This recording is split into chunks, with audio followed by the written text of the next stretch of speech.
super polished sounding vocal. Got some delay throws, some reverb throws, and you can see the first thing you probably notice. And if you're not familiar with working this way, um, I wouldn't say I suggest working this way, but it is a lot quicker for me personally. Basically, you can see what I do is like if I want to do a delay throw on this,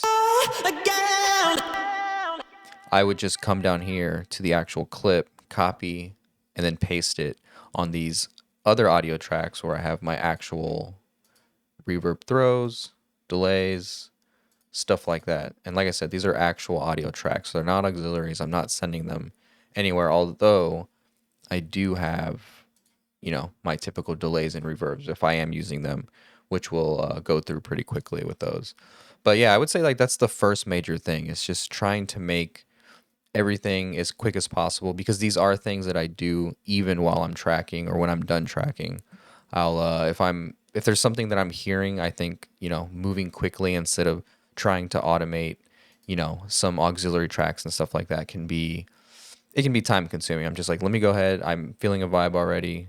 It seems like maybe this could be a good placeholder at the very least, and I'll go ahead and start copying and pasting stuff as I'm, doing a rough mix if there is time for that before the artist leaves and we end the session and stuff. If that makes sense. So um, on top of that, you can see I'll go through the effects. Why not? So pretty much using all Valhalla stuff. So I got a eighth note delay, just a starting preset. I'll go in and tweak it and stuff just to match the song, but it is a good starting point for me. And you can see that I have my own presets saved within the plugin itself and then within Pro Tools, just in case I'm bouncing around on different machines. Like if I go to a different studio or something like that, then I'll have access to it maybe within the Pro Tools session instead of relying on the actual plugin destination wherever the preset folder is saved on your computer. So, maybe that's a good tip is also making your presets within the plugin folder itself and then the actual plugin folder within Pro Tools, if that makes sense. So that's maybe a little good tip because sometimes you can go to other studios and they might have an older version of a plugin or something and maybe it just doesn't pop up with the preset and it hard resets or whatever and then it just sounds off. So yeah, maybe try doing that next time. But same thing, then I have like a quarter note delay. Just I try to switch it up. You can see I'm using two different versions of the delay. Just trying to use different modes, different eras, and obviously those will all have slightly different effects. And then for the half delay, just using the chrome tape, past era, obviously preset you can see, and then yeah, different, even sometimes different style. Like for the mono, I know for sure I'll do like a single for style, so something like mono or something straight up down the middle or left and right where it's coming out at the same time, if that makes sense. And then I have this Valhalla delay. It's a delay, a little reverb, little plate reverb by Sound Toys. I think my pro. Okay, there. Oh, it's Tube-Tech. I don't know why it was so slow. So yeah, basically with my reverb throw, I do have auto tune on. Sometimes if I'm going for like the super pop, I'm not gonna click this plugin because it keeps closing my window. But you can see right here where I have my mouse hovered. It's just the Air Vintage filter. That's something I got from Josh Goodwin.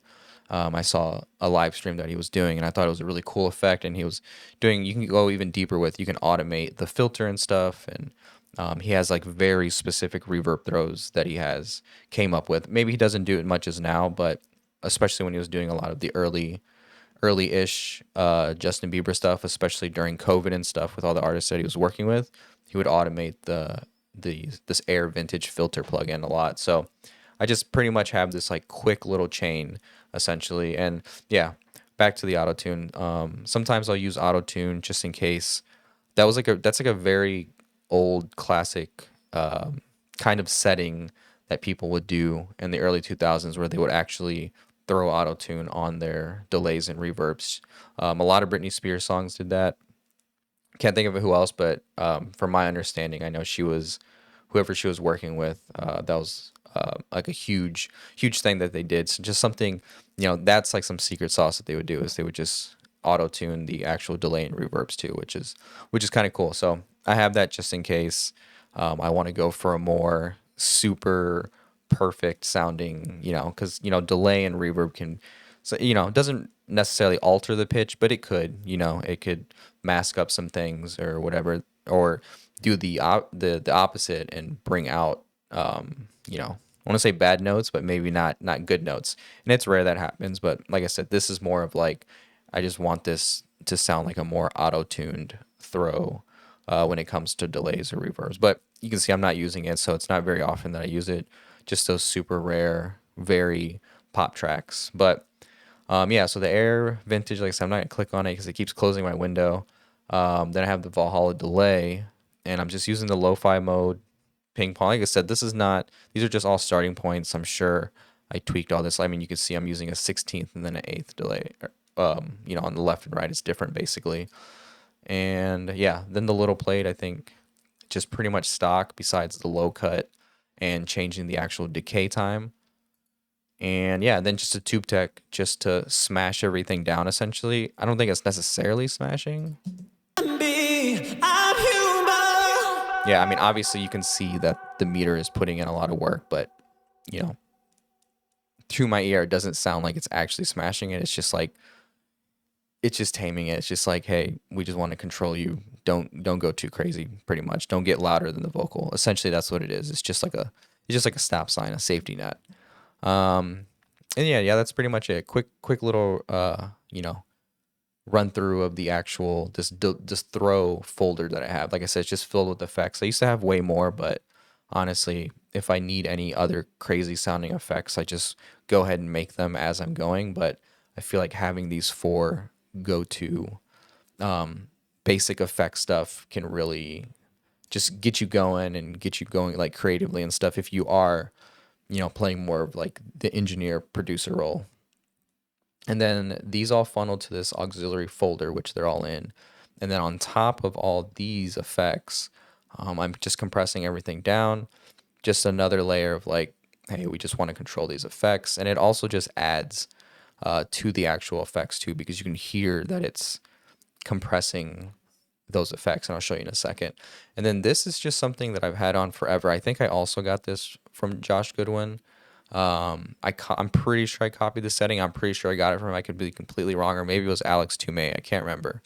But him and Josh Goodwin and Alex Toomey have like a similar setup that they do with this. So I don't know. I know for sure I got all these from Josh Goodwin, but I know Alex Toomey works this way. A lot of those guys work this way now. I'm sure maybe people watching work this way, but I just like, working this way just because I don't want to go and, go here and then automate everything. Obviously you can see I did the chorus and stuff, but, you know, just a classic, like I'm going to ride this fader to do a quarter note delay or a reverb throw or something. And with this, it's also easier for me to make stems because there are a lot of times that I think artists have came back to me and have been happy with the stems because, you know, depending on where the venue is, most of the time, especially if it's like local artists, the live sound guys aren't going to give a shit. They're not going to try to make it sound as good as possible.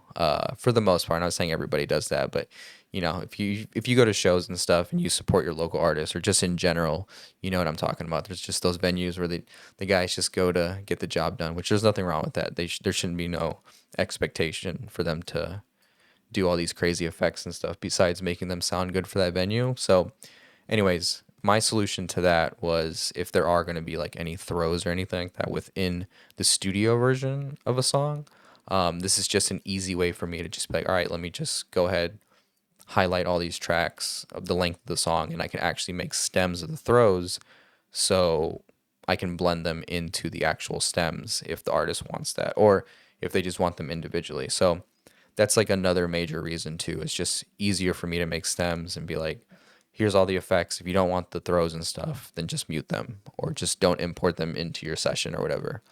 And then, like I said, on top of that, you can see that I'm just going through and just doing little automation moves on certain parts of the sections of the song, I should say.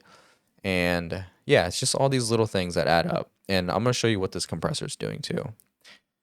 So yeah, sorry if I'm moving quickly. I don't usually try. I'm just trying to be a little bit quicker with explaining myself and stuff. I would say that's one of the number one things I get feedback from people that watch my videos. I go a little too nerdy out on explaining stuff, so just trying to be better about that.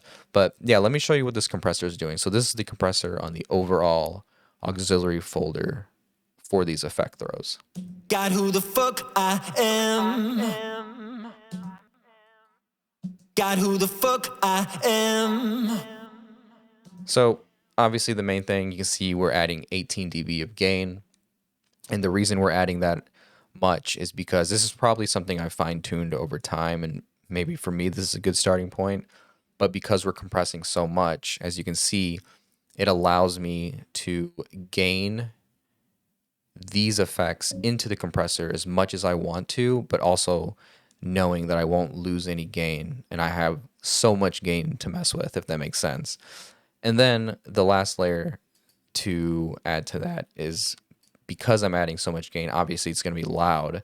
So now I'm coming back down on my fader, 18 dB, which the last layer to that is that gives me headroom, knowing that I have 18 dB, or not exactly 18 dB, but you know what I mean. I've given myself headroom to be like, all right, well, now it's still too loud, so I can bring it down. Obviously, 99% of the time, it's pretty much in the sweet spot.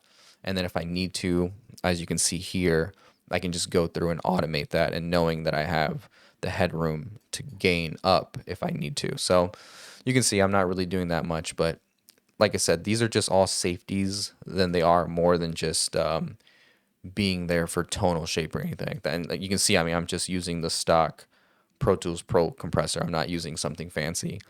The only one that I'm using something nice for is this Tube-Tech, and like I said, this is probably something I got from Josh Goodwin or Alex Toomey, and yeah, I don't know. Or maybe I was just trying to be fancy and just wanted to use a Tube-Tech instead.